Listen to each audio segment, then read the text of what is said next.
की जय। श्रीमद् भगवद गीता यथारूप की जय। गौर प्रेमानंदे हरि हरि बोल।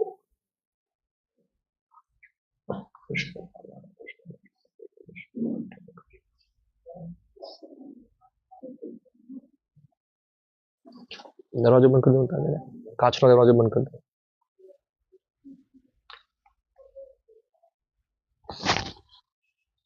ओम नमो भगवते वासुदेवाय।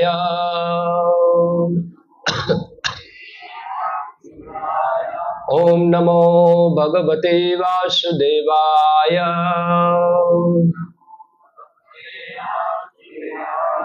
ओम नमो भगवते वासुदेवाय। श्रीमद् भगवद गीता यथारूप अध्याय 2 श्लोक संख्या 56 मेरे पीछे दोहराइए। दुखेषु अनुद्विग्न मनः सुखेषु विगत स्पृह वीत राग भय क्रोध स्थितधिः मुनिः उच्यते। दुखेष्वनुद्विग्न मनः सुखेषु विगत स्पृहा वीतराग भय क्रोधः स्थितधिर्मुनिरुच्यते। दुखेष्वनुद्विग्न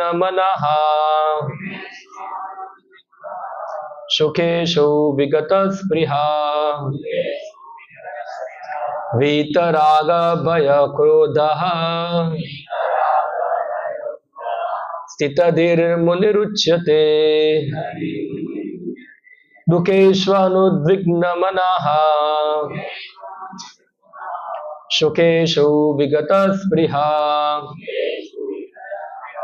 वीतराग भय क्रोधः स्थितधिर्मुनिरुच्यते।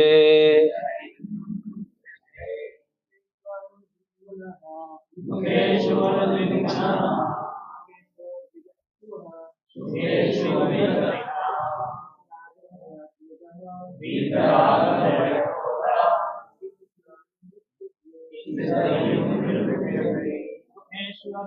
मनः सुखेषु विगत स्पृहा वीतराग भय क्रोधः स्थितधिर्मुनिरुच्यते।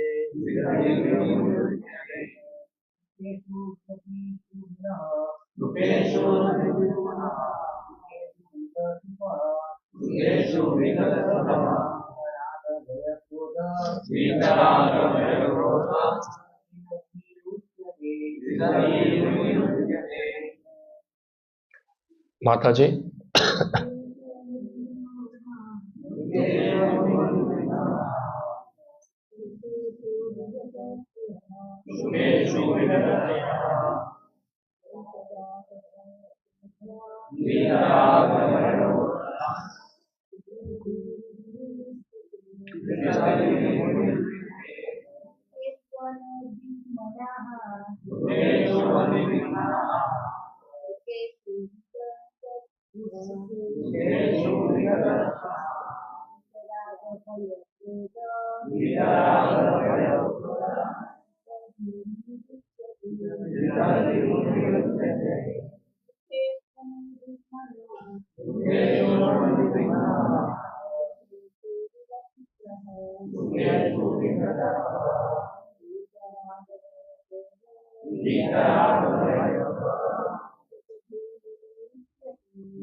दुखेषु तीनों तापों में अनुद्विग्न मनः मन में विचलित हुए बिना सुखेषु सुख में विगत स्प्रियः रुचि रहित होने वीता मुक्त राग आसक्ति भय भय क्रोध तथा क्रोध से स्थितधि स्थिर मन वाला मुनि मुनि उच्यते कहलाता है। अनुवाद एवं तात्पर्य कृष्ण कृपा मूर्ति अभय चरणारविंद भक्ति वेदांत स्वामी श्री प्रभुपाद द्वारा जो त्रय तापों के होने पर भी मन में विचलित नहीं होता अथवा सुख में प्रसन्न नहीं होता और जो आसक्ति भय तथा क्रोध से मुक्त है वह स्थिर मन वाला मुनि कहलाता है। तात्पर्य मुनि शब्द का अर्थ है वह जो सूक्ष्म चिंतन के लिए मन को अनेक प्रकार से उद्वेलित करे किंतु किसी तथ्य पर ना पहुंच सके। कहा जाता है कि प्रत्येक मुनि का अपना अपना दृष्टिकोण होता है और जब तक एक मुनि अन्य मुनियों से भिन्न ना हो तब तक उसे वास्तविक मुनि नहीं कहा जा सकता। नाचा सा ऋषयस्य मतम न भिन्नम महाभारत वन पर्व 313.117। किंतु जिस स्थितधि मुनि का भगवान ने यहाँ उल्लेख किया है वह सामान्य मुनि से भिन्न है। स्थितधि मुनि सदैव कृष्ण भावना भावित रहता है क्योंकि वह सारा सृजनात्मक चिंतन पूरा कर चुका होता है। वह प्रशांत निशेष मनोरथांतर स्तोत्र रत्न 43 में बताया है कहलाता है या जिसने सूक्ष्म चिंतन की अवस्था पार कर ली है और इस निष्कर्ष पर पहुंचा है कि भगवान श्री कृष्ण या वासुदेव ही सब कुछ है। वासुदेव सर्वमिति स महात्मा सुदुर्लभ वह स्थिर चित्त मुनि कहलाता है। ऐसा कृष्ण भावनाभावित व्यक्ति तीनों तापों के संघात से तनिक भी विचलित नहीं होता क्योंकि वह इन कष्टों तापों को भगवत कृपा के रूप में लेता है और पूर्व पापों के कारण अपने आप को अधिक कष्ट के लिए योग्य मानता है और वह दिखता है कि उसके सारे दुख भगवत कृपा से रंच मात्र रह जाते हैं।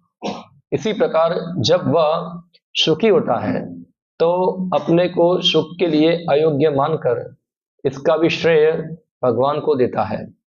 वह सोचता है कि भगवत कृपा से ही वह ऐसी सुखद स्थिति में है और भगवान की सेवा और अच्छी तरह से कर सकता है और भगवान की सेवा के लिए तो वह सदैव साहस करने के लिए सन्नद्ध रहता है। वह राग या विराग से प्रभावित नहीं होता। राग का अर्थ होता है अपनी इंद्रिय तृप्ति के लिए वस्तुओं को ग्रहण करना और विराग का अर्थ है ऐसी इंद्रिय आसक्ति का अभाव। किंतु कृष्ण भावनामृत में स्थिर व्यक्ति में न राग होता है न विराग क्योंकि उसका पूरा जीवन ही भगवत सेवा में अर्पित रहता है। फलतः सारे प्रयास असफल रहने पर भी वह क्रुद्ध नहीं होता चाहे विजय हो या ना हो। कृष्ण भावनाभावित व्यक्ति अपने संकल्प का पक्का होता है। ओम अज्ञानतिमिरन्धस्य ज्ञानाञ्जनशलाकया चक्षुरुन्मीलितं येन तस्मै श्रीगुरुवे नमः। श्रीचैतन्यमनोभीष्टं स्थापितं येन भूतले स्वयं रूपः कदा मह्यं ददाति स्वपदान्तिकम्। वन्देऽहं श्रीगुरो श्रीयुतपदकमलं श्रीगुरुन् वैष्णवांश्च श्रीरूपं सागरजातं सहगण रघुनाथान्वितं त्वं सजीवं साद्वैतं सावधूतं परिजनसहितं कृष्णचैतन्यदेवं श्रीराधा कृष्णपादान् सहगण ललिता श्रीविशाखान्वितांश्च श्रीकृष्णचैतन्य प्रभु नित्यानन्द श्री अद्वैत गदाधर शिवासादि गौरभक्तवृन्द। हरे कृष्ण कृष्ण कृष्ण हरे हरे हरे राम राम राम हरे हरे। हरे कृष्ण। तो ये दूसरा अध्याय चल रहा है और जो लोग नियमित रविवार को आते हैं उनको पता होगा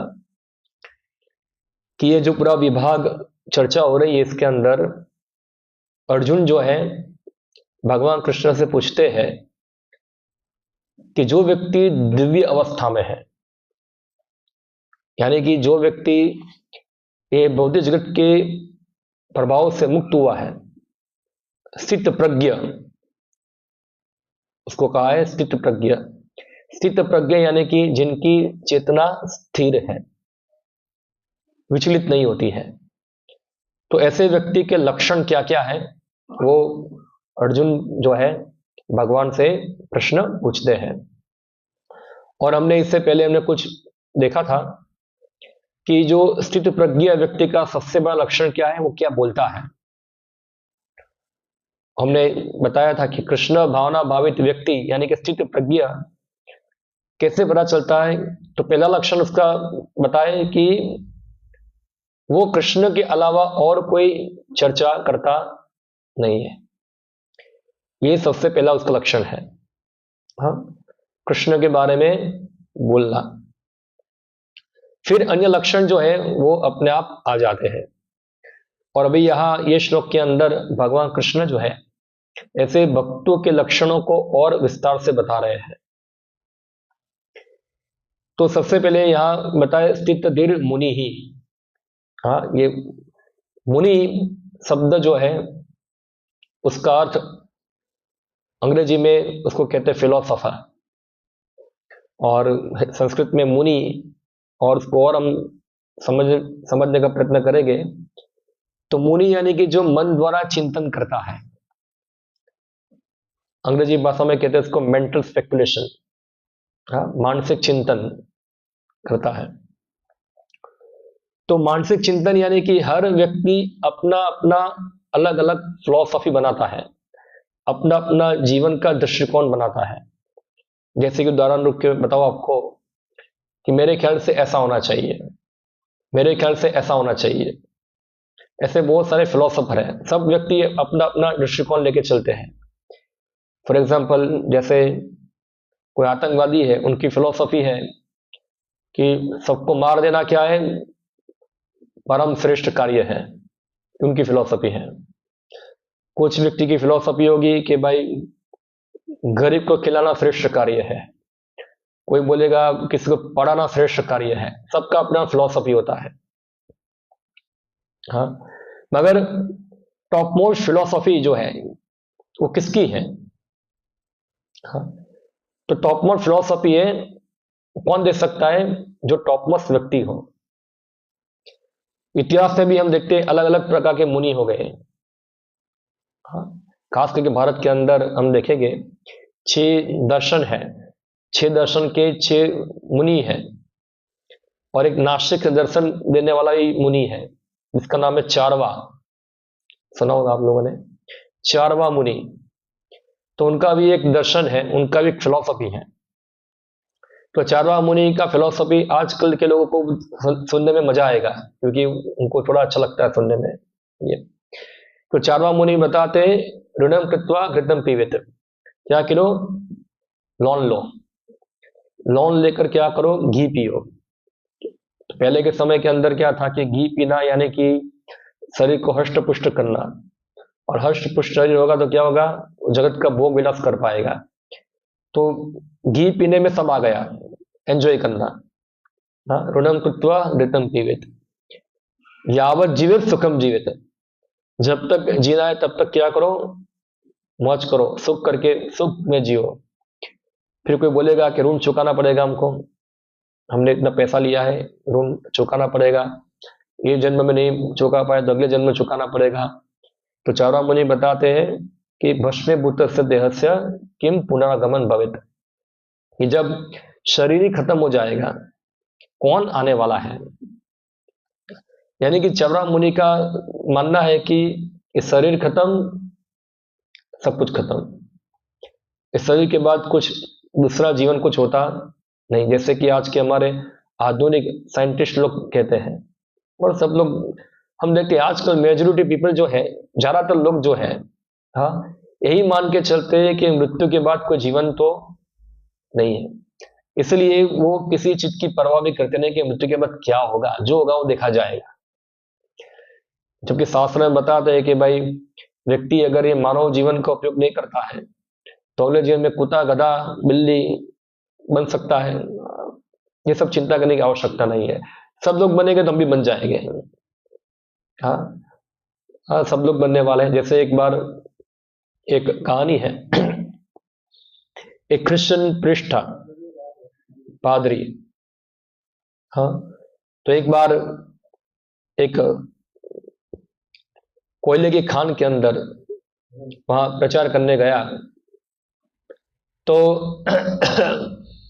तो कृष्ण पादरी ने बताया कि तुम भगवान को मानो, ये करो वो करो। बोला नहीं नहीं, उसको बहुत प्रलोभन दिया कि तुम नरक में जाओगे। बोला नरक कैसा होता है? तो बोला नरक अंधेरा होता है और सब काला काला होता है और प्रकाश भी नहीं आता है। तो बोला ये तो हम ऑलरेडी रहते ही यहाँ, तो कोयले की खान के अंदर। फिर उसको क्या समझाए? तो फिर बोला कि तुम्हारे नरक के अंदर न्यूज़पेपर नहीं आता है। तो उधर क्या न्यूज़पेपर आता था उधर, तो उससे अटैच था। तो ऐसे उसको प्रलोभन दिया वहां। और बोला नरक में कौन कौन होगा? बोला जो नहीं मानेगा सब नरक में जाएंगे। बोला मेरे पिताजी, हाँ वो भी जाएंगे, तुम्हारी पत्नी वो भी जाएंगे, तुम्हारे बच्चे वो भी जाएंगे। ठीक है, तो अच्छा है ना, सब लोग वहां रहेंगे, हम लोग सब लोग वहां एक साथ में रहेंगे उधर। तो कहने का तात्पर्य है कि लोग जो है उनको पता नहीं है कि मृत्यु के बाद क्या होने वाला है। कुछ कोई लोग उनके बारे में सोचते भी नहीं, इतना विचार भी नहीं करते हैं। जो होगा वो देखा जाएगा। हाँ, वो बाद में कुत्ता बने, बिल्ली बने, वो उसकी चिंता मत करो। मगर अगर हम वास्तव में साइंटिफिक है, हम वास्तव में हमारी बुद्धि जो है वो तथ्य को समझने का प्रयत्न करती है, तो लॉजिकली हम समझ पाएंगे कि हम लोग जो है इस प्रकार के मानसिक चिंतन द्वारा कोई भी चीज को सही तरह से समझ सकते नहीं है। खाली स्पेकुलेशन करके कोई चीज को जान सकते नहीं। इसलिए हमको चाहिए ऐसा परफेक्ट नॉलेज जो परफेक्ट व्यक्ति द्वारा दिया गया हो। तो खास करके शास्त्र जो है, इसमें भी हम देखते हैं भगवद गीता जो है वो खुद भगवान बता रहे हैं। और भगवान से बड़ा तो कोई परफेक्ट ज्ञानी कोई है ही नहीं। ना तो आइंस्टाइन आइंस्टाइन है, न्यूटन है। भगवान से बड़ा कोई ज्ञानी नहीं है। और भगवान यहां बता रहे हैं, इसलिए हमको भगवान की बात पे विश्वास करना होगा। देखो, विश्वास तो आपको करना ही है। आप साइंटिस्ट पे विश्वास करते हैं, क्यों करते हैं? जैसे एक उदाहरण मैं आपको दूं। जैसे साइंटिस्ट लोग बोलते हैं 1967 या 68 के अंदर नील आर्मस्ट्रॉन्ग चंद्रमा पे गया। सुना आप लोगों ने? हम लोग मानते हैं? आप लोगों का क्या विचार है? चलो ये तो पुराना हो गया, अभी नया निकालता हूं। क्या है 2022 या 23 के अंदर चंद्रयान 3 भारत वालों ने क्या लैंड किया? चांद के ऊपर। वास्तव में गया था वो चंद्रयान 3 और रोवर क्या गया था? क्या मानते हैं आप लोग? कितने लोग हाँ बोलने वाले हैं? आप क्यों स्वीकार करते हो उसको? आप तो खुद तो जाके देखे नहीं उसको। हो सकता है कि कोई वीडियो की रील बना दी हो, आपको दिखा दी हो सकता है ना। आजकल तो वीडियो बनता है, रील बना के दिखा देंगे आपको। तो क्या आप तो खुद जाके देखा नहीं ना वहां, तो क्यों मानते हैं आप उसको? तो आपकी श्रद्धा क्या है? वो क्या श्रद्धा सही श्रद्धा है कि अंधश्रद्धा है ये? और जो गीता में बताते हैं उसको क्या बोलते हैं? वो हम नहीं मानते क्योंकि वो अंधश्रद्धा है। तो आप साइंटिस्ट को मानते हैं, तो कौन सी श्रद्धा अंध है? आप खुद तो जाके देखा नहीं वहां कि हाँ वो चंद्रमा ये है, आपको टच किया उसको कि हाँ ये चंद्रमा है, ये रोवर ऊपर गया है, ऊपर लैंड किया है उधर। अभी मैं मानूंगा कि चंद्रमा पे ये कोई व्यक्ति या कुछ चीज डाल के आए उधर। आपने खुद तो देखा नहीं है, मगर आप मानते हैं। क्यों? क्योंकि आपने न्यूज में देखा, कुछ वीडियो देखा आपने, वीडियो तो भी फेक बना सकते हैं, आपने मान लिया, आपने विश्वास कर लिया किसके ऊपर, कोई भी समाचार आया, कोई भी न्यूज आया, उसके ऊपर विश्वास कर लिया। तो कहने का मतलब है कि आपको विश्वास तो करना ही पड़ता है। अब प्रश्न ये उठता है कि हम विश्वास किसके ऊपर करें, कौन सा व्यक्ति है जो ज्यादा रियलेबल है, जिस पे विश्वास करने से हम धोखा नहीं खाएंगे। तो अभी हमारे पास ऑप्शन है, पहला ऑप्शन है साइंटिस्ट के ऊपर विश्वास करते हैं। तो साइंटिस्ट पर विश्वास करने में कि हम धोखा खाएंगे कि नहीं खाएंगे। जैसे हमारे साइंटिस्ट लोग जो होते हैं, तो एक साइंटिस्ट आएगा, एक मुनि आएगा, साइंटिस्ट को मुनि ही कहते हैं, वो बोलेगा कि भाई ऐसा ऐसा ऐसा है। उसके बाद दूसरा साइंटिस्ट आएगा, वो बोलेगा पहले हमारे साइंटिस्ट ने बताया था ऐसा ऐसा नहीं है मगर ऐसा है। फिर तीसरा साइंटिस्ट आएगा, वो बोलेगा पहले वाला भी नहीं है गलत, दूसरा वाली गलत, तीसरा वाला मेरा है वो गलत सही है। तो हर बार एक एक साइंटिस्ट जो होते अपने पूर्व के साइंटिस्ट के मतों का क्या करते हैं, खंडन करते हैं। जो विज्ञान पढ़े पता होगा, जैसे बहुत पहले विज्ञान में मानते थे कि शरीर को पूरा तंत्रों को चलाने वाला जो सिस्टम है वो ब्रेन है, ऐसा मानते थे। मगर एक दूसरा साइंटिस्ट आया, उसने बोला ब्रेन नहीं है हार्ट है, चेंज हो गया। तो उनका मत चेंज हो गया। जो लोग ब्रेन पढ़े थे उनका क्या है, जैसे रिसेंटली एक उदाहरण दो आपको मैं, जब हम लोग, मैं छोटा था, मैं पढ़ाई कर रहा था, तो वो साइंटिस्ट लोग बता रहे थे कि कुछ प्लेनेट है, ग्रह है, उसमें नेपच्यून एंड प्लूटो, वो भी एक ग्रह है बोलते थे। बाद में जब बड़ा हुआ तो वो अभी ग्रह नहीं है, निकाल दिया उसको। बाद में थोड़ा बड़ा हुआ और ज्यादा, बाद में आ गया फिर से। तो ये क्या है, ये हमेशा क्या होता है, मंतांतर चलता रहता है। तो आपको अभी साइंटिस्ट लोग बोलते हैं कि भाई मृत्यु के बाद जीवन नहीं है, और आपने क्या कर लिया, उसको स्वीकार कर लिया, मान लिया। तो आपको कोई चिंता नहीं है, तो आप जो भी करना है वो कर रहे हैं, खा पी रहे, मौज कर रहे, सब प्रकार के पापाचार कर रहे हैं, सब कुछ कर रहे हैं। जब आपका 60 साल का उम्र हो गया, एक दूसरा साइंटिस्ट आएगा, बोलेगा एक्सक्यूज मी, हमने एक नया चीज ढूंढ निकाला है कि मृत्यु के बाद भी जीवन तो होता है। हो पूरा 60 साल हमने किस पे जी लिया, वो वैज्ञानिक की बातों पर बांध कर हमने जीवन जिया, और 60 साल के बाद फिर वो साइंटिस्ट दूसरा क्या बोलता है, मृत्यु के बाद जीवन होता है। तो फिर हमारी गति क्या होगी। हाँ, तो विश्वास किस पे किया जाए।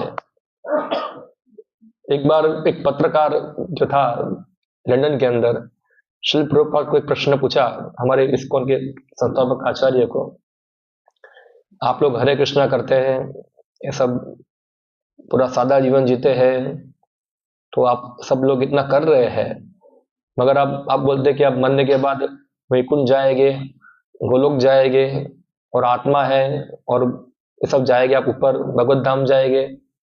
क्या वास्तव में ऐसा है? अगर नहीं हुआ तो क्या होगा आपका?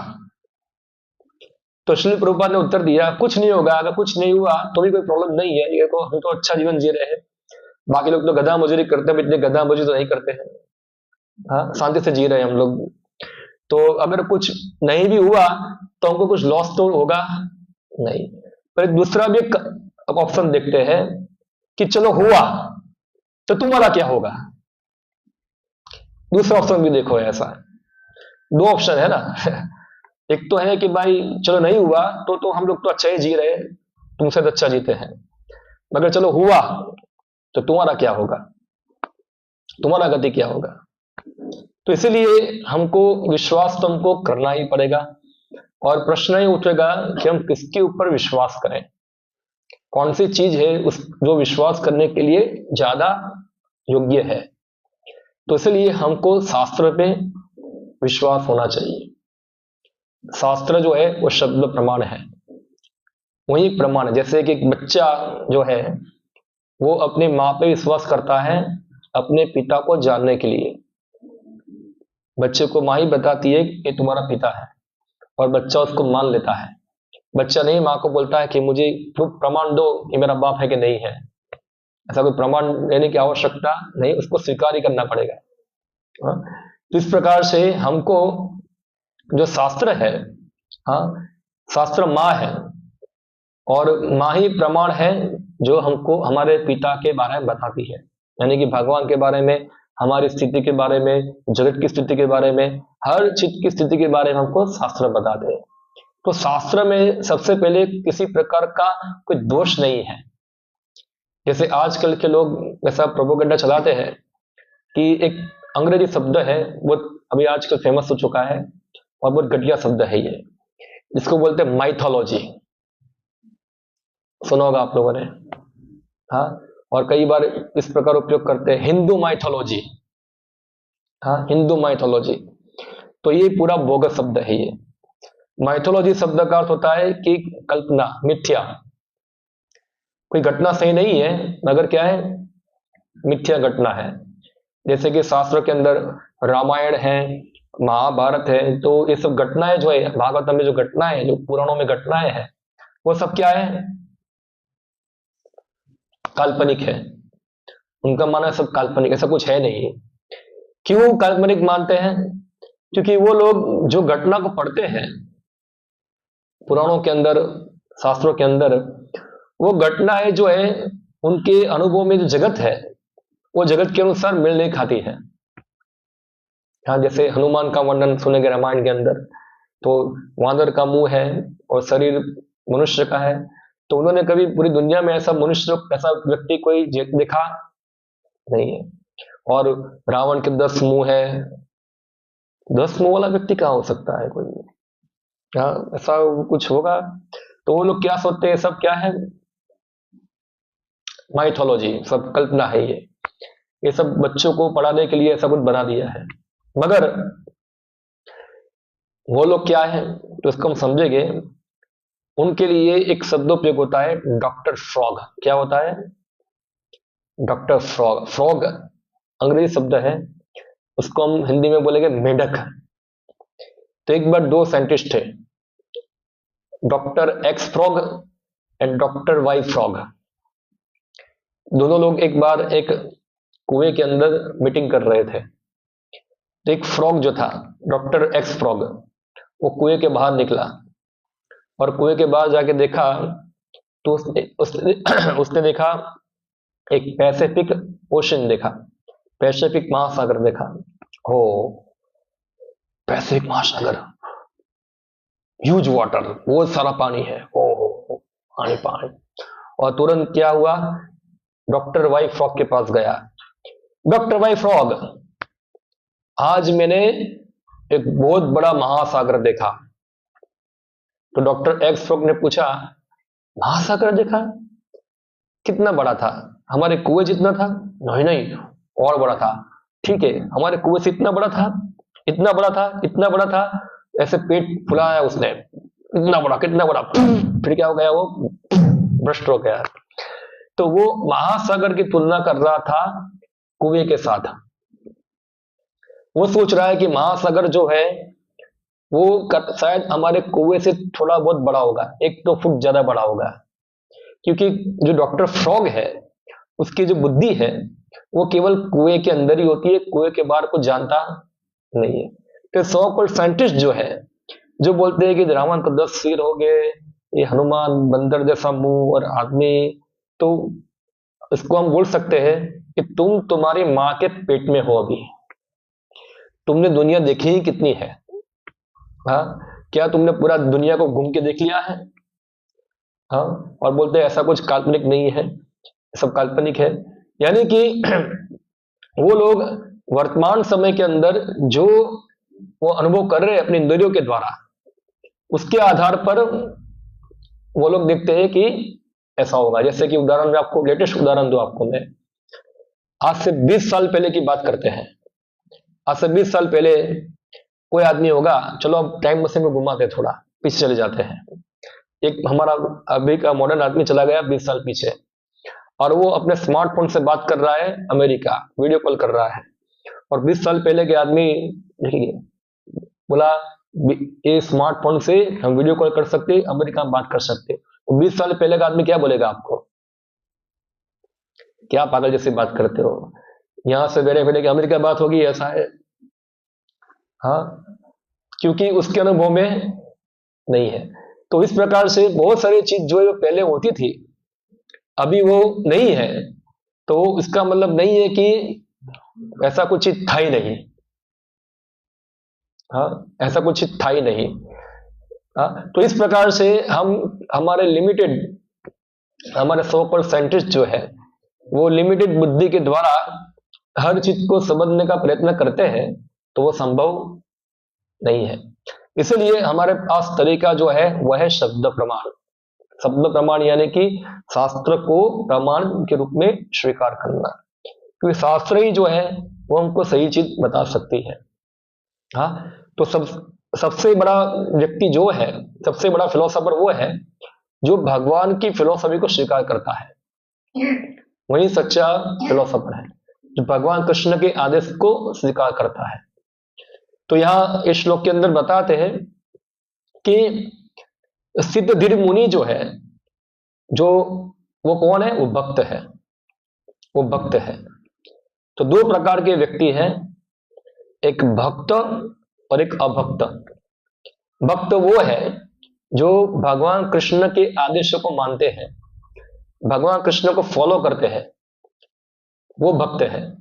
और बाकी अभक्त जो है वो कृष्ण के आदेशों में विश्वास नहीं है, भले वो मंदिर आते हो मगर भगवान के आदेश में क्या उनको विश्वास नहीं है। ठीक है, कुछ गीता है मगर उसमें कोई विश्वास नहीं है, खाली प्रणाम करते हैं, दान पेटी में 10 रुपए डालते हैं और चले जाते हैं, मगर जो भगवान बताते शास्त्रों के अंदर वो चीज के अंदर उनको विश्वास नहीं है, तो वो भी अभक्ति माने जाएंगे। हाँ, तो भक्त यानी कि वो व्यक्ति जो भगवान कृष्ण के आदेशों को मानते हैं, वो है भक्त। इसको कहते हैं सिद्धि मुनि। तो सिद्धि मुनि जो है वो भक्त है, जो जानते हैं कि कृष्ण ही भगवान है और उनको शरणागत होना ही जीवन का परम लक्ष्य है।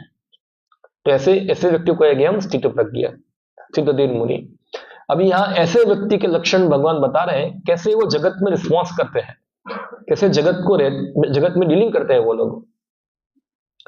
तो बताया जो वास्तव में भक्त है, कृष्ण भक्त है, हाँ, ना तो वो दुख के अंदर दुखी होते हैं, ना तो सुख के अंदर सुखी होते हैं।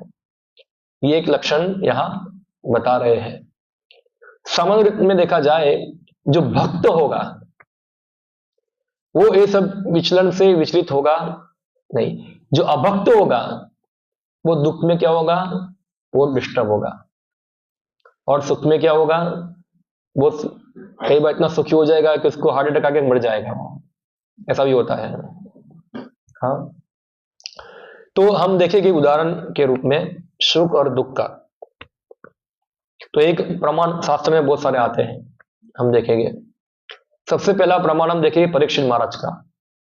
आप सब जानते हैं महाराज परीक्षित को। हाँ, चक्रवर्ती राजा थे और एक बार जंगल में शिकार करने गए थे, तो उनको प्यास लगा, तो एक ऋषि के कुटीर में गए। ऋषि ध्यान मग्न थे, तो राजा के ऊपर ध्यान नहीं दे पाए। तो राजा को लगा ये खाली ध्यान करने का ढोंग कर रहा है। तो क्या किया उन्होंने, एक मरा हुआ सांप था, अपने तीर से उठाया, उनके गले में डाल दिया और वो चले गए। बाद में उसका एक बच्चा था, छोटा 16 साल का बच्चा था, श्रृंगी नाम था उसका। तो वो श्रृंगी जब पता चला कि मेरे पिता के गले में सांप डाला है, तो राजा ने तो थोड़ा गुस्सा हुआ, और गुस्सा होके उसने एक शाप बोला कि ये राजा जो है 7 दिन के अंदर क्या हो, उसका मृत्यु होगा। उसको तक्षक नाम का सांप आएगा, उसको काटेगा और वो मर जाएगा। तो जब राजा को समाचार भेजा गया कि श्रृंगी ने आपके लिए एक शाप उच्चारित किया है कि तक्षक जो है 7 दिन के बाद आएगा, आपको काटेगा और आपके इसे मृत्यु हो जाएगी। अभी सोचो, आपको कोई बताए कि 7 दिन के बाद आपको फांसी मिलेगी, तो आपका स्थिति क्या होगा? कि 7 दिन के बाद आपको गोली से मार दिया जाएगा, तो आप कैसे रिस्पॉन्स करेंगे इस स्थिति को? लोग थोड़ा समझ भी पाएंगे नहीं कि क्या करना है। 7 दिन के बाद आपको शूट कर दिया जाएगा। करो जो भी करना है, 7 दिन में आपको भोगना भोग लो, आपको मार दिया जाएगा। तो हम देखते हैं कि 7 दिन पहले ही मर जाएगा वो तो। हाँ, 7 दिन भी कंप्लीट कर पाएगा नहीं, क्योंकि वो 7 दिन भी जो उसके जीना क्या होगा, वो डिप्रेशन में जिएगा, वो डिस्ट्रेस में जिएगा। सुना था मैंने एक बार, वो दो आतंकवादी थे, उनको फांसी दिया था, एक कसाब और दूसरा कौन था, एक इसके बाद दिया था एक, हाँ अफजल अफजल गुरु को दिया था, फांसी दिया था। पढ़ा था एक आर्टिकल, तो उसने बताया कि उसका फांसी का डेट बताया कि तुमको ये दिन फांसी दी जाएगी। एक्चुअली क्या है, वो लोग डेट डिक्लेयर नहीं करते हैं कैदी को, कुछ थोड़ा समय पहले डिक्लेयर करते हैं, एक हफ्ते पहले कुछ बताया तुमको फांसी होने वाली है। तो पूरी रात रात तक सो नहीं पा रहा था वो, डिप्रेशन में चला गया था पूरा, कि कब वो दिन आएगा। हमेशा भयभीत रहता था, बहुत भयभीत, बहुत भयभीत, कल क्या आएंगे सब लोग। और फिर जब फांसी का समय आता है, तो जब पुलिस वाले आते हैं और उसको पूछते तुम्हारी आखिरी ख्वाहिश क्या है, वो क्या बोलेगा आखिरी ख्वाहिश क्या है। और फिर क्या करते, उसको बोले तुम जाके स्नान कर दो, उसको स्नान कराते हैं, डॉक्टर आएंगे, उसका पूरा मेडिकल चेकअप करेंगे, बीमार है कि सही है क्या है, पूरा बहुत भयानक सीन होता है पूरा, उसको कांपता है वो। हाँ, सब लोग अब जेलर जो है उनको पूछो अब क्या क्या सीन होता है पूरा उसका, बहुत कांपता है वो, जैसे पशु को आप ले जाओगे काटने के लिए, ऐसे कांपता है।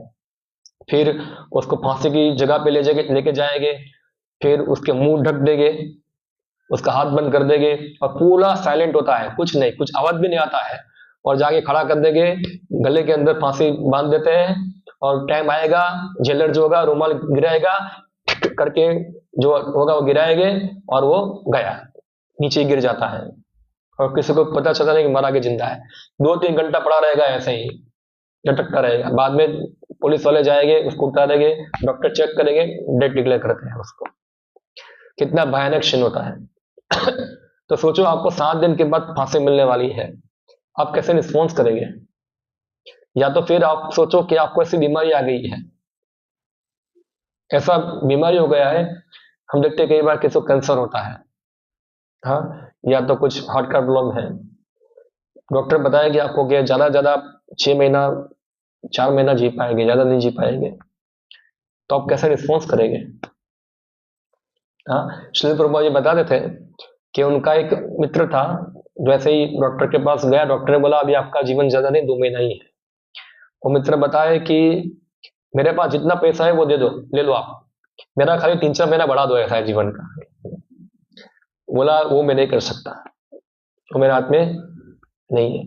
तो कैसे हम रिस्पॉन्स करेंगे उसको, या कैसे रिस्पॉन्स करें, ये तो हमारी बात है, चलो हमारे घर वालों की बात है, आपकी पत्नी, आपका पति, या आपके बच्चे, कुछ भी आपके साथ घटना हुई कि वो गए, कैसे स्थिति को रिस्पॉन्स करेंगे आप, हाँ, कैसे उसके साथ डील करेंगे आप।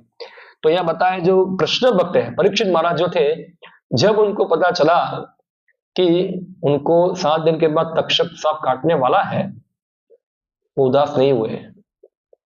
उन्होंने सोचा ये भगवान का प्लान है, और मेरे लिए जो मैंने कृत्य किया था, और उसी के गले में सांप डाला था।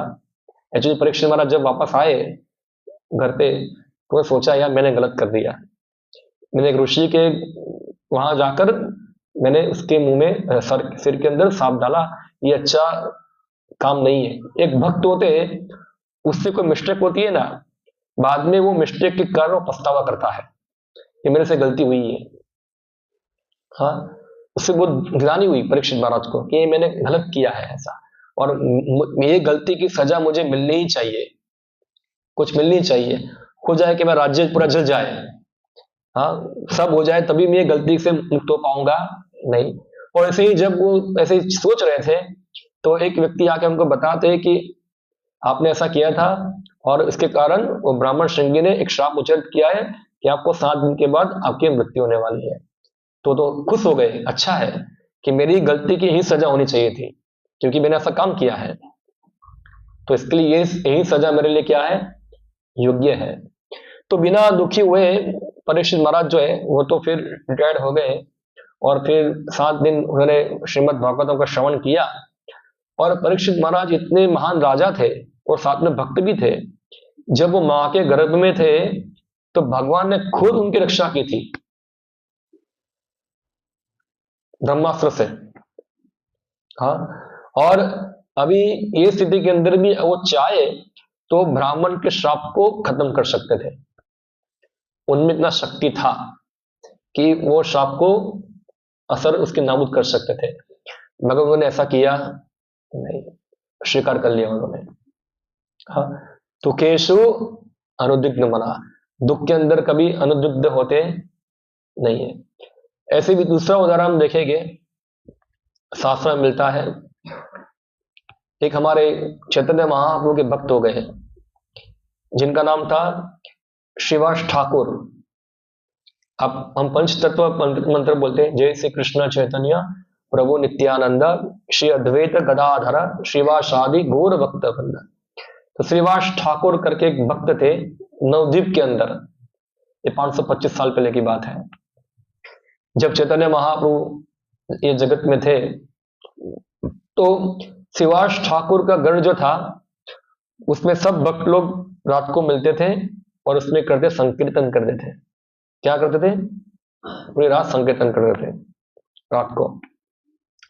तो बड़ा घर था, तो एक रूम में पुरुष लोग रहते थे, एक रूम में स्त्रियां होती थी। पहले का जीवन ऐसा था कि सब ऐसा नहीं कि सब साथ में रहेंगे, थोड़ा अलग अलग होते हैं सब लोग। एक रूम में पुरुष, एक रूम में स्त्रियां थी।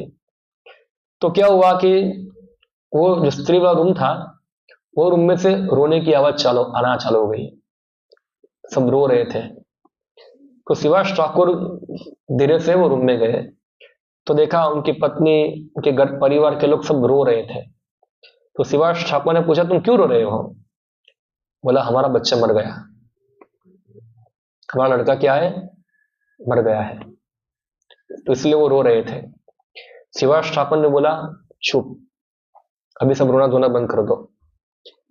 उधर चैतन्य महाप्रभु संकीर्तन कर रहे हैं, आपके रोने धोने की आवाज आएगी तो क्या होगा, उससे वो उनका संकीर्तन क्या हो जाएगा, डिस्टर्ब हो जाएगा। अभी रोना धोना बंद करो, अभी रात पूरा शांत रहो, सुबह देखिए कि जो करना है, अभी संकीर्तन खत्म हो जाने दो ये पूरा। तो अभी बोला, अभी ज्यादा रोए तो मैं गंगा में कूद जाऊंगा, कोई रोएगा नहीं, चुप रहो शांति से। तो सब को किसी तरह से रोना बंद कराया, और श्रीवास ठाकुर जैसे ऐसे प्रवेश किए जैसे घर में कुछ हुआ ही नहीं है अच्छा ही चल रहा है पूरा। तो चैतन्य महाप्रभु तो भगवान है, वो तो जानते ही हैं क्या है। तो श्रीवास ठाकुर को पूछा है कि ये घर के अंदर कुछ अशुभ घटना हुई ऐसा लग रहा है, कुछ अमंगल हुआ ऐसा लग रहा है, आज कीर्तन में कुछ मजा नहीं आ रहा है, कुछ घर में कुछ घटिया चीज हुआ है, कुछ अमंगल हुआ है। तो श्रीवास ठाकुर बताते, एक घर में अमंगल, एक घर में कभी अमंगल हो सकता ही नहीं है, क्योंकि आप खुद भगवान हैं, आप खुद संकीर्तन कर रहे हैं इधर, तो गए घर में अमंगल होगा ही कैसे ये उनका रिस्पॉन्स था पूरा। कैसा मंगल होगा, यहाँ सब कुछ मंगल ही है, सब बराबर है। नहीं नहीं, झूठ बोल रहे हो। बोला, क्या है? कुछ नहीं, मेरा लड़का मर गया है बस, और कुछ नहीं ओ, इतना बड़ा चीज। और चैतन्य महाप्रभु जाते हैं और बच्चे के छाती पे हाथ रख के बोलते हैं, बोलो हरे कृष्णा। और ये बच्चा हरि हरि करके हरे कृष्णा करके खड़ा होता है, और फिर श्रीवास ठाकुर चैतन्य महाप्रभु को प्रणाम करता है, बोलता है, मैं जीवात्मा हूं, ना जाने कितने जन्मों से अलग अलग योनि में भ्रमण कर रहा था, मेरे अच्छे कर्मों के कारण मुझे अच्छे परिवार में जन्म मिला, मेरे पिता श्रीवास ठाकुर, माता मिली, और मेरे महाप्रभु का कीर्तन सुना, उनका नृत्य देखा, तो अभी मेरा जीवन सफल हो रहा है, मैं भगवत धाम जा रहा हूं, ऐसा बोल के वो सबको आपका धन्यवाद ऐसे करके चला गया। तो कोई कुछ क्या हुआ, कुछ रिस्पॉन्स क्या था उनका, कोई दुख दिखाया नहीं।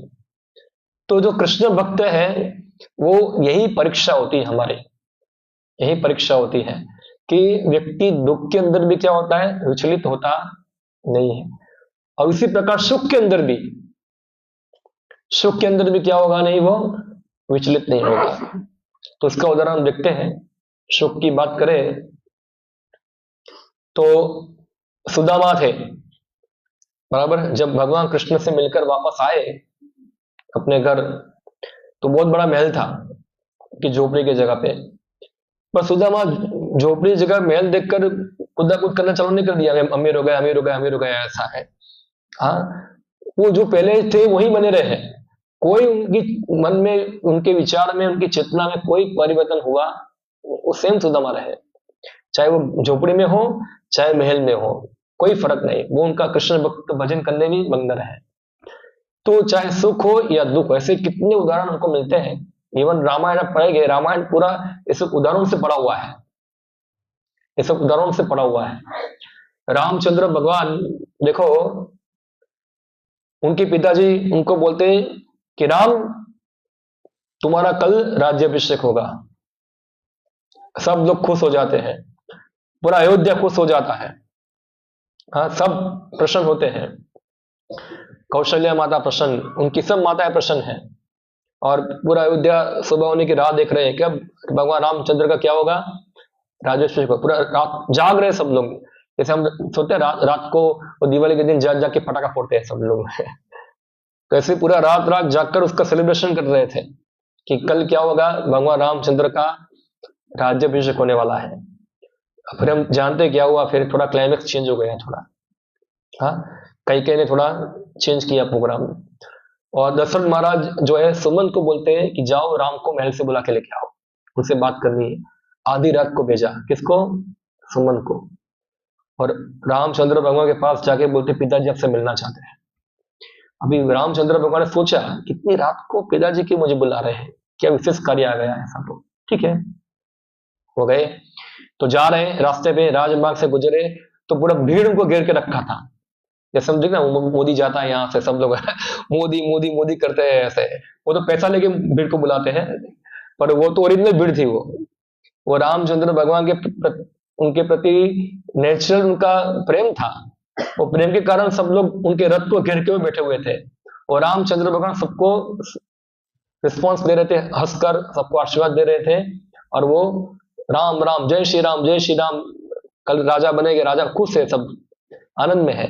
और भगवान रामचंद्र दशरथ महाराज के महल में जाते हैं, और महल में जाके दशरथ महाराज जो होते हैं उनको पूछते, प्रणाम पिताजी, क्या काम है, क्यों आपने मुझे याद किया।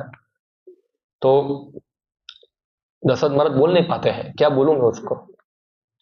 तो कई जो थी वहां बैठी हुई थी, बोला पिताश्री क्यों कुछ बोलते नहीं है, आप बताओ क्या है, क्या प्रॉब्लम है। तो बोला कुछ प्रॉब्लम नहीं है, ये तेरे तुम्हारे पैदल से 2 वरदान देने थे। एक वरदान तो मैंने ही मांग लिया कि भरत राजा बन जाए, और दूसरा वरदान है तुम 14 साल के वनवास चले जाओ। अभी भगवान रामचंद्र जब ये चीज सुना, तो उनके विचारों में, उनके चेतना में किसी प्रकार का दुख लेस मात्र भी दिखा नहीं। अभी कोई आपको बोलेगा कि आपको गढ़ छो के चले जाना है। आज ही एक सुबह देखा था, एक नया नया भक्त है कोई, तो उसका बचपन से सगाई हुआ था, उसका एंगेजमेंट हुआ था, फिर बड़ा हो गया वो। तो उसकी घर जो की सगाई हुआ था, उसके साथ उसने सगाई तोड़ दिया। मतलब क्यों तोड़ दिया सगाई, बोला मैं भक्ति करता हूँ, उसे छोड़ दिया, सगाई तोड़ दिया। बोला भक्ति करने का कारण नहीं है, झूठ बोल रही है। तो वो डिस्टर्ब था, बोला धीरे धीरे उससे बाहर आ गया। अभी बोला जो अच्छा हुआ, भगवान की कृपा है, ऐसी जो भी है। तो कहने का तात्पर्य है कि मगर भगवान रामचंद्र डिस्टर्ब नहीं हुए, वो जैसे भी थे वैसे स्थिर बने रहे, पूरा स्थिर, कोई डिस्टर्बेंस नहीं। बोला बस इतना ही काम था, तो इससे पिताजी को दुखी करने की आवश्यकता थी, मैं चला जाता हूँ, ठीक है, कल होने से पहले ही मैं वनवास ग्रहण करता हूँ। और भगवान रामचंद्र जब बाहर निकले, अपने रथ से जा रहे, फिर से पब्लिक ने घेर लिया उनको, जय श्री राम, जय श्री राम, कल क्या बनेगा, राजा राम भगवान राजा बनेंगे। और राम भगवान के मुंह पर थोड़ा भी शोक नहीं आ रहा है। हमारे राजकारणी होगे, बोलेगी अभी तुम्हारी सीट खींच रहे हैं यहाँ से, गवर्नमेंट ने कुछ और ज्यादा, सब लोगों ने कुछ दिया है, सपोर्ट अलायंस किया है, अलायंस तोड़ रहे हैं अभी, तो उसको रात को नींद नहीं आएगी। ऐसा है कि मेरी गवर्नमेंट गई अभी। मगर भगवान रामचंद्र जो थे थोड़ा भी डिस्टर्ब नहीं हुए, जैसा थे वैसा आ गए, और अपने पिता का आज्ञा पालन करके वो चले गए। तो जब राजा बनने वाले थे तब भी उनको कोई प्रॉब्लम नहीं था, जब राज छीन लिया गया तब भी उनको कोई प्रॉब्लम नहीं था। हाँ, तो ये परफेक्ट उदाहरण है भगवान का कि सुख और दुख में कैसे, किस प्रकार रिस्पॉन्स करते हैं। किस प्रकार रिस्पॉन्स करते हैं। तो ये भक्तों के लक्षण होते हैं ये। हाँ, और फिर दूसरा लक्षण बताते हैं भक्तों का, वो है वीत राग भय क्रोध। हाँ, ये तीन चीज जो है उससे भक्त लोग विचलित नहीं होते हैं। सबसे पहला है राग। राग का अर्थ होता है आसक्ति, अटैचमेंट। हाँ, तो चैतन्य महाप्रभु बताते इस जगत के बारे में कि जगत ऐसा जगह है जिसकी तुलना करते एक टॉयलेट के साथ, जिसमें सब लोग, इसके होल के अंदर सब लोग मल त्याग करते हैं। यानी कि ये क्या है, जगत एक मल जैसा जगत है ये। मगर जो वास्तव में आध्यात्मिकवादी है, जो कृष्ण चेतना में है, वो व्यक्ति को ये जगत से जरा भी राग नहीं है कि जगत में उसको कुछ अच्छा लगता हो, कोई अच्छी चीज है यहाँ, किसके उसको यहाँ जगत में रहने का मजा आए। तो जिसको जगत में रहने का आनंद आता है, जिसको राग है, चैतन्य महाप्रभु बताते हैं वो कैसा है, एक मल का कीड़ा है। वो क्या है, मल का कीड़ा। जैसे कि एक मल होता है, आजकल तो मल पे कीड़े को देख पाते नहीं है क्योंकि सब फ्लश करके सब चला जाता है। मगर पहले फील्ड में जाके, खेत में जाके सब मल त्याग करते थे, तो कीड़े होते हैं सब। हाँ, तो आप देखो एक कीड़े को आप मल से निकालो, बाहर रखो आप, फिर से वो कहां जाएगा, वो मल में ही जाएगा। क्यों? क्योंकि उसको क्या लगता है, मल ही मेरे लिए क्या है, बहुत कंफर्टेबल स्थान है ये, यही मेरा आनंद है, मल में रहना। तो ये जगत जो है, जिसकी तुलना भगवान कृष्ण करते हैं दुखालयम आश्वासतम, जिसमें जन्म, मृत्यु, जरा, व्याधि, सब प्रकार के क्लेश है जगत के अंदर, जिसमें कोई सुख नहीं है, और जो कोई सुख भी है वो तो खाली दुख में कमी है।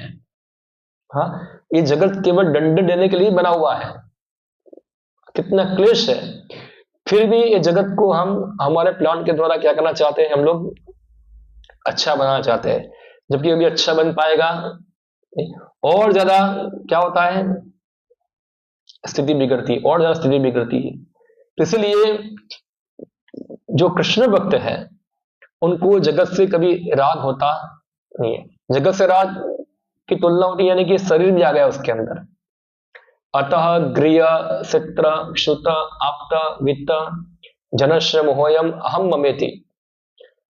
जो व्यक्ति जानता है कि शरीर में नहीं हूं, तो शरीर से भी जितना राग नहीं है। हम देखते हैं कई बार व्यक्ति 80 साल का हो जाता है और उसकी बीमारी होती है, इसके पीछे भी लोग 10-10 लाख का खर्चा करते हैं। अभी 80 साल का मरने वाला है, अभी उसके पीछे 10 लाख खर्चा करने की क्या आवश्यकता है। अच्छा है कि भगवान के धाम में जाके भगवान नाम ले, वहां जाके मरे, फिर भी उसको जीने की इच्छा है, मैं जीव, जितना चलो जी भी जाएगा, तड़प तड़प के जिएगा। हाँ, तो यानी कि जगत में लोग शरीर से आ सकते हैं, शरीर के वस्तु से आ सकते हैं, ये मेरे संबंधी है, हाँ, मेरी पत्नी है, मेरे बच्चे हैं, मेरा घर है, मेरा परिवार है, सब कुछ है। मगर ये सब राग जो है, वास्तव में यही राग जो होता है हमारे दुख का कारण बनता है, हमारे दुख का कारण बनता है। श्रीमद् भागवतम की कहानी आती है एक, ये भगवान कृष्ण जो है उद्धव जी को सुनाते हैं एक कहानी, और हमारे लिए बहुत लाभप्रद है कहानी है सुनना। तो एक था कपोत और एक थी कपोती। कपोत बताया आपको, इसको बोलते हैं कबूतर को बोलते हैं, और एक कपोती। तो कपोत और कपोती का विवाह हो गया, उनका शादी हो गया उनका। और कपोत ने बड़ा लोन लेकर बहुत मेहनत कर एक घोंसला बनाया। दोनों जॉब कर रहे थे, कपोत भी जॉब कर रहा था, कपोती भी जॉब कर रही थी। दोनों ने मिलकर क्या किया, एक घोंसला बनाया अपना। अच्छा बहुत मेहनत कर कर एक अच्छा एक जगह ढूंढा जहां एक झाड़ मिल जाए, वहां एक घोंसला बना दिया उधर और रहना चालू कर दिया। तो नया नया शादी हुआ था, तो बहुत उछल कूद कर रहे थे इधर उधर उधर पूरा। हाँ, और फिर धीरे धीरे क्या हुआ कि कपोत और कपोती को बहुत सारे बच्चे पैदा हुए। हाँ, तो छोटे छोटे बच्चे थे, उनके घोंसले में रहते थे अंदर। और कपोत और कपोती अपने बच्चे की ची ची ची ची आवाज सुनकर क्या होते थे, आनंद लेते थे बहुत। जैसे हम देखते हैं ना, तुतला तुतला बच्चा बोलता है तो माँ बाप खुश हो जाते हैं, वाह मेरा मेरा बच्चा, बहुत खुश होते हैं इधर। तो कपोत और कपोती क्या है, बहुत खुश होते थे। और कपोत सोचता था, मैं मेरे कपोत के लिए एक अच्छा, उसको पढ़ाऊंगा लिखाऊंगा, डॉक्टर बनाऊंगा, इंजीनियर बनाऊंगा, उसको यहाँ से कपोत से, भारत से निकल कर अमेरिका भेज दूंगा, वहां ऐसा है उड़ा के। वो बहुत बड़ा प्लानिंग कर रहा था कपोत के लिए। और इसके लिए कपोत और कपोती बहुत मेहनत कर रहे थे, दोनों दिन रात मेहनत कर रहे थे। दोनों जाते पूरा दिन दाना ढूंढने के लिए, दाना लेके आते और अपने बच्चों को चोंच से खिलाते हैं। और जब बच्चे खाते तो उनको बहुत आनंद आता है कि हमारा बच्चा क्या है, अभी खा पी के हष्ट पुष्ट हो रहा है पूरा। तो एक बार कपोत कपोती बाहर गए थे, हाँ, उसके लिए चारा ढूंढने के लिए। तो क्या गया, एक शिकारी आ गया और शिकारी ने एक बच्चे को देखा, क्या है, वो माला में बैठे हुए थे। तो उसने क्या कर दिया, सब दाने डाल दिए और जाल बिछा दिया। और कपोत के छोटे छोटे बच्चे जो थे वो उड़ उड़ के क्या आ गए, वहां बैठ गए और जाल में फंस गए।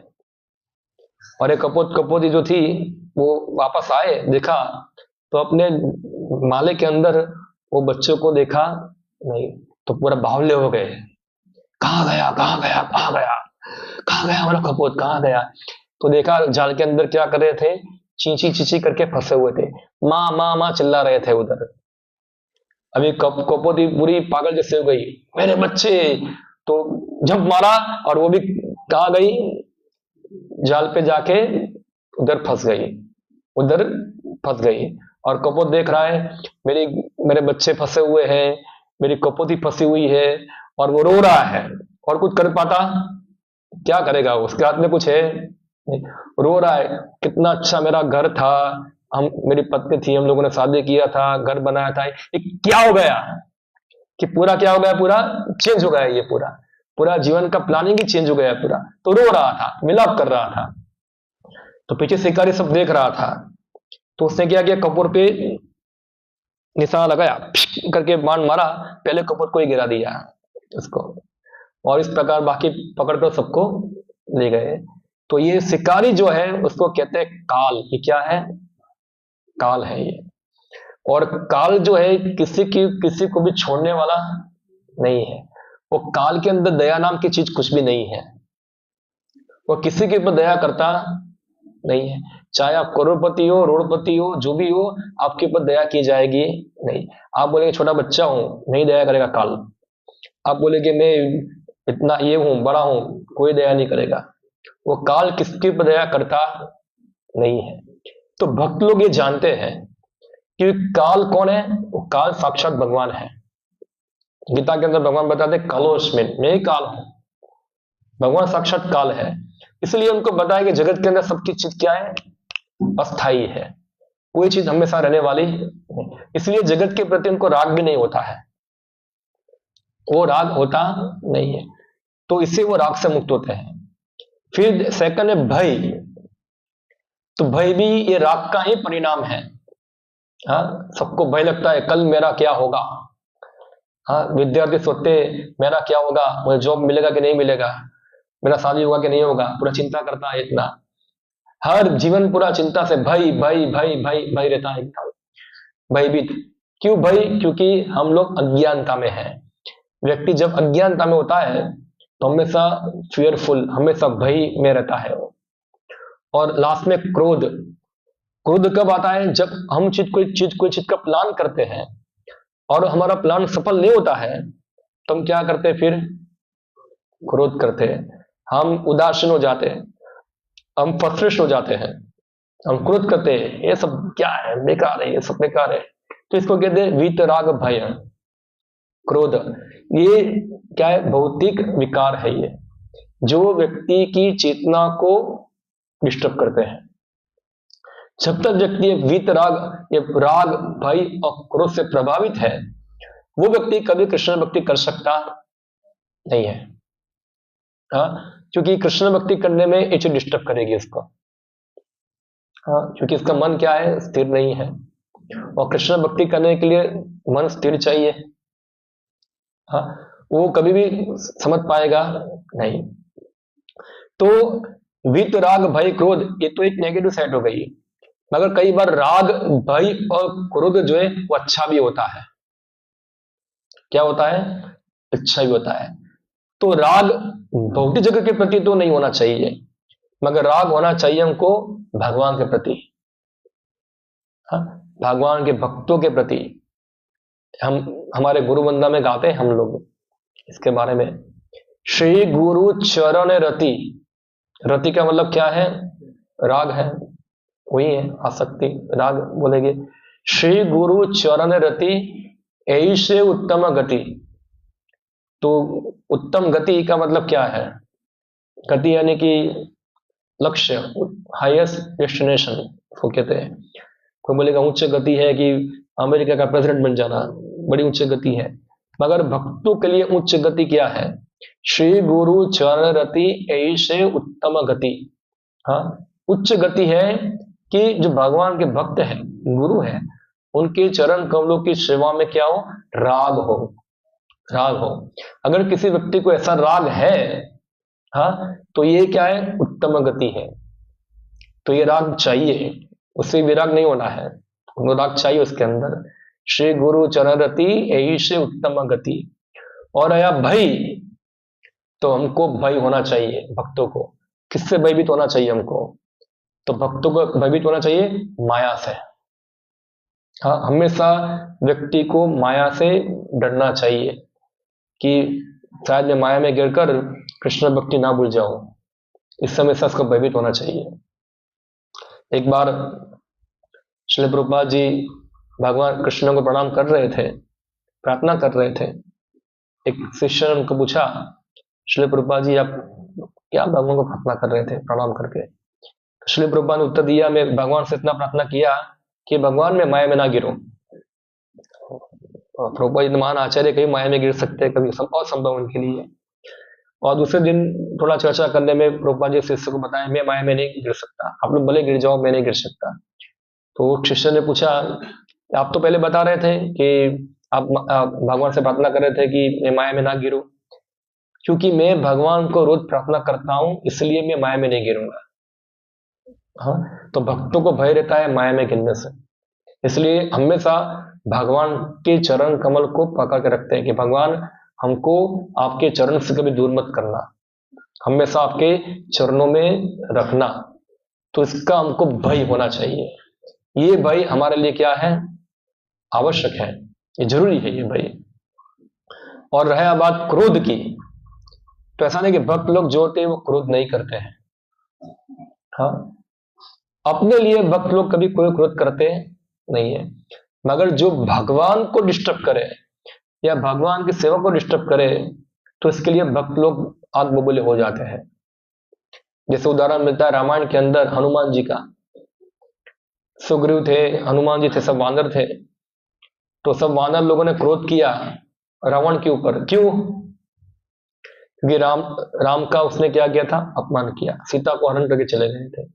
तो सुग्रीव ने नहीं बोला राम भगवान को, जब दोनों मिले पर्वत के ऊपर, सुग्रीव राम दोनों इकट्ठा हुए ऊपर, और राम भगवान ने बताया कि रावण मेरी पत्नी को हर के चला गया है। तो सुग्रीव नहीं बताया, ओके राम ठीक है, अभी तुम वन में ही हो, तुम्हारी पत्नी चली गई, तुम संन्यास ले लो शांति से, ऐसे ही जीव है। ऐसा नहीं, वो भगवान है और भगवान ने लीला क्रिया किया है। तो सुग्रीव हनुमान जो थे, सब लोगों ने क्या किया? क्रोध किया। किसके ऊपर? रावण के ऊपर। खासकर हनुमान जी ने, हनुमान जी जब गए सीता को ढूंढने के लिए, ढूंढ लिया, बाद में अपना क्रोध दिखाया पूरा लंका जलाकर। हाँ, तो ऐसा नहीं कि भक्त लोग क्रोध नहीं करते हैं। अर्जुन ने क्रोध किया है कुरुक्षेत्र के युद्ध के अंदर है। तो क्रोध करना बुरा नहीं है, मगर क्रोध किस पे करना वो जरूरी है। अपने लिए, अपने ऊपर कोई व्यक्ति क्रोध करता नहीं। जब भगवान की सेवा या भगवान को कोई निंदा करता है, भगवान के भक्तों की निंदा करता है, तो भक्त लोग उसको सहते नहीं है, फिर उसके बाद बबूला होते हैं। वो सह लेना ही बहुत बड़ा पाप है। ये श्रीमद् भागवतम में कथा आती है कि दक्ष प्रजापति, सब जानते हैं नाम उसका। हाँ, दक्ष प्रजापति ने एक बड़ा बड़ा यज्ञ किया था सबको बुलाया था, अपनी पुत्री को जमाई को नहीं बुलाया। अपनी पुत्री का नाम था सती और जमाई का नाम था शिव जी, दोनों को बुलाया नहीं। और सती सोचा कि मेरे पिताजी यज्ञ कर रहे, चलो थोड़ा जाके आओ। शिव जी ने मना किया, मत जाओ, वहां तुम्हारा अपमान होगा, उधर तुम मत जाओ वहां। मगर सती बोली नहीं, मेरे पिताजी है, कुछ नहीं, तो उछल कूद करिए, ठीक है। चली गई सती वहां, और वहां देखा तो शिव जी का कोई स्थान नहीं था उधर। हाँ, तो सती को अपमान लगा, और अपमान के बदले में, क्योंकि शिव जी जो महान वैष्णव है, हाँ, तो वैष्णव का अपमान हुआ, विष्णु का अपमान हो रहा था वहां, इसलिए सती इसको सह पाई नहीं। सती ने सोचा कि मैं दक्ष प्रजापति, तुम मेरे पिता हो, तुमको तो मैं मार सकती नहीं हूं, वो तो अच्छा नहीं है, इसलिए मेरे लिए अच्छा ही है कि मैं खुद सुसाइड कर लूं, आत्महत्या कर लूं। तो शास्त्र में बताया है कि कोई व्यक्ति भगवान का अपमान करता है या भगवान के भक्तों का अपमान करता है, तो 3 चीज उसको करनी चाहिए।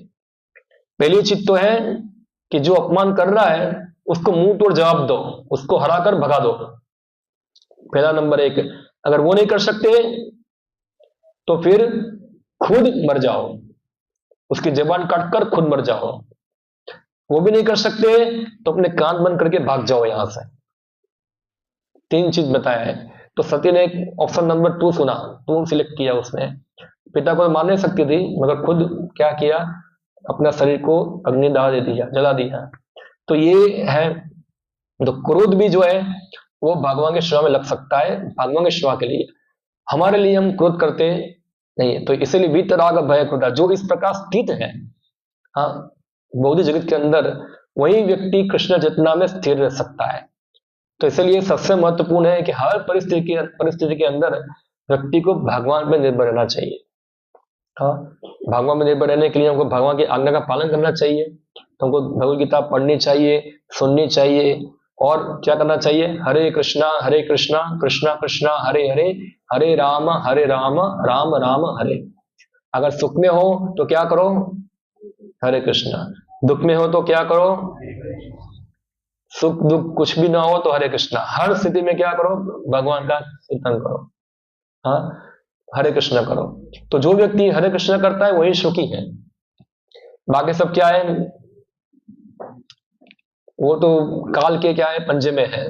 जब काल अपना एक डोरी खींचेगा तो क्या होगा, सब सब पूरा उल्टा हो जाएगा, पूरा परिणाम उल्टा हो जाएगा। इसलिए भक्त लोग जो है वो जानते हैं कि काल भगवान है, तो भगवान जो करेंगे वो मेरे लिए अच्छा ही करेंगे।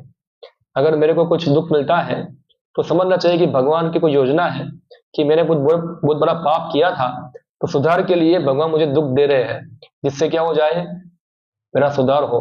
तो वो तो ज्यादा भक्ति करता है भगवान की, ज्यादा सेवा करता है। सामान्य व्यक्ति क्या होता है, जब दुख आता है तो भगवान को कोसता है, इतना मंदिर गया, इतना हरे कृष्णा किया, फिर भी भगवान दुख दिया तुमने, तुम भगवान ने, तुम चोर हो, तुम नालायक हो, तुम घटिया हो, इतना गाली देते हैं। मगर हम जानते नहीं कि सब गाली हमारे लिए ही है, हमने जो किया था वही हम भुगत रहे हैं ये तरह। वो तो भगवान की कृपा है। भक्त लोग देखते हैं कि कम भगवान ये सब कम करके दे रहे हैं हमको, तो ये भक्त लोग इस प्रकार रिस्पॉन्स करते हैं भौतिक जगत के अंदर। तो ऐसी ही चेतना है, वो भक्तों के लक्षण इस प्रकार के हैं। इसलिए हमको ये सब शास्त्र पढ़ने चाहिए। आप पढ़िए, रामायण पढ़िए सब लोग। कितने लोगों ने रामायण पढ़ा है, वाल्मीकि रामायण? बहुत कम लोगों ने पढ़ा है। टीवी में देखा है सब लोगों ने, पढ़ा नहीं है। टीवी में तो सब क्या आता है, सब एक तरफ मिर्ची डालते हैं, एक तरफ नमक डालते हैं, एक तरफ मसाला डालते हैं, और फिर क्या बनता है, रामायण बनता है। उससे मजा नहीं आएगा। आप बुक्स में पढ़ो, हाँ, बुक्स पढ़ना आप सही चीज जान पाएंगे। तो बुक्स पढ़िए, रामायण पढ़िए, श्रीमद् भागवतम पढ़िए।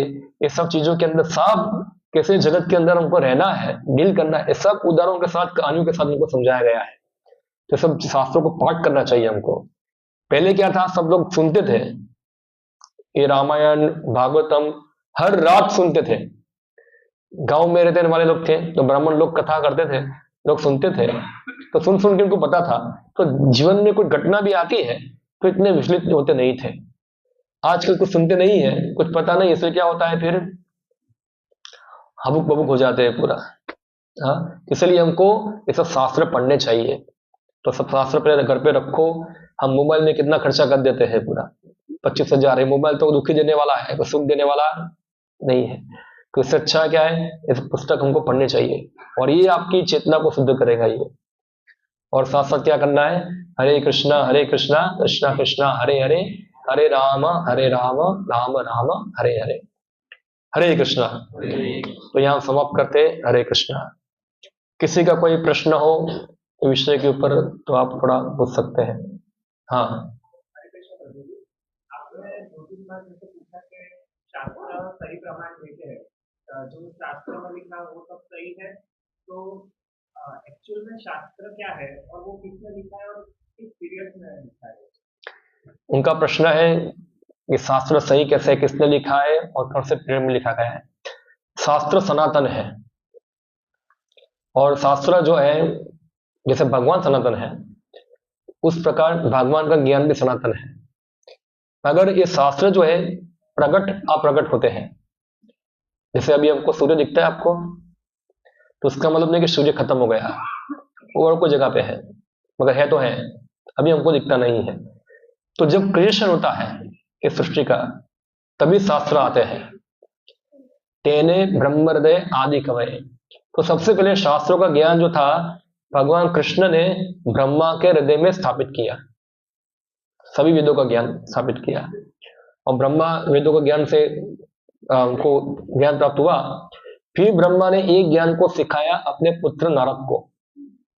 ब्रह्मा के बहुत सारे पुत्र थे, सबको सिखाया, नारद को भी सिखाया। फिर नारद ने ज्ञान को सिखाया उनके शिष्य व्यासदेव को। अभी इस प्रकार शास्त्रों का ज्ञान जो था वो गुरु शिष्य परंपरा में आता है। गुरु बोलता है, शिष्य सुनता है और सीख सीख कर ये ज्ञान नीचे आ रहा है। जब कलयुग आया, अभी 5,000 साल पहले से कलयुग स्टार्ट हुआ, तो लोगों का जो मेमोरी था, जो याद करने की शक्ति थी, वो कमजोर हो गई, इसलिए लोग याद कर पाते नहीं थे। इसलिए भगवान का एक अवतार हुआ वेद व्यास, जो देख पा रहे थे कलयुग में लोगों की मेमोरी कम है, तो जो कुछ शास्त्र सुनने से आ रहा था, साउंड रूप में आ रहा था, उन्होंने क्या किया, उसको जो साउंड को एक पुस्तक रूप में उन्हें लिख दिया पूरा, इसके अलग अलग विभाग करके रचना कर दिया और पुस्तक रूप में उन्होंने फिर कॉपी थी उन्होंने शिष्य को प्रदान की। वो शिष्य ने दूसरी कॉपी बनाई। उस समय तो जेरोक्स कॉपी नहीं था, जेरोक्स निकालेंगे तो पहले क्या है, पुस्तक होगा तो एक शिष्य दूसरा कॉपी बनाएगा और ऐसे अलग अलग कॉपी बन दी गई और मंदिर में रख देंगे वो कॉपी को, जिसको पढ़ना है वहां जाके पढ़ेगा। सब लोग तो पढ़ना लिखना जानते नहीं थे, तो ब्राह्मण लोग ही जानते थे, तो जिसको पढ़ना है वहां जाके पढ़ेगा और एक कॉपी बना के लेके आ जाएगा उधर। तो इस प्रकार से शास्त्र लिखित रूप में आए। तो शास्त्र सनातन है, उसका कोई ऐसा नहीं कि कोई किसी ने बनाया है, जैसे आजकल चलता है कि वेद जो है वो 1,500 साल पहले आए या 2,000 साल पहले, ऐसा कुछ नहीं है। वेद सृष्टि के सर्जन से है। ठीक है, और जैसे वो गुरु शिष्य परंपरा थी, तो उसमें बहुत सारे पीढ़ियां चली गई होगी, उसमें कुछ ना कुछ मॉडिफिकेशन हो चुका होगा। नहीं मॉडिफिकेशन हो चुका, जो मॉडिफिकेशन हो जाता है वो गुरु परंपरा टूट जाती है। आप गीता पढ़ो, चौथा अध्याय पहला श्लोक, किसको याद है चौथा अध्याय पहला श्लोक? कौन बताएंगे? आप लोग कितने समय से गीता सुनने आते हैं? चौथा अध्याय पहला श्लोक कौन बताएंगे? मैं आपको निकाल के दिखाता हूं।